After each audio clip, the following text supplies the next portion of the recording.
టీటీడీలో మరో కుంభకోణం చోటు చేసుకోవడం జరిగింది. ఈసారి శాలువాల కుంభకోణం.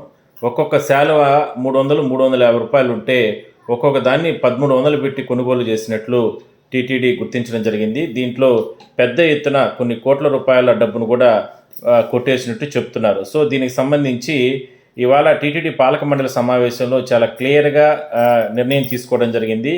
ఏసీబీతో విచారణ జరపాలని అనుకుంటున్నారు. అవసరం వస్తే సిబిఐకి కూడా ఈ కేసు ఇవ్వాలనేటటువంటి ప్రతిపాదన కూడా ఆలోచన చేస్తున్నారు. ఎందుకంటే ప్రొక్యూర్మెంట్లలో ఈ విధంగా కొనుగోలు చేసే విషయంలో 350 నుంచి 400 రూపాయల విలువగల శాలువాను 1300 పెట్టి కొనుగోలు చేసినట్లు, కొన్ని కోట్ల రూపాయల అవినీతికి పాల్పడినట్లు చెప్తున్నారు.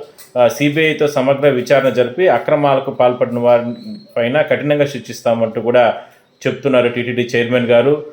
ప్రొక్యూర్మెంట్లో అంటే సహజంగా కొనుగోలులో కూడా ముడి సరుకుల కొనుగోలులో కూడా భారీ అవినీతి జరిగినట్లు చెప్తున్నారు.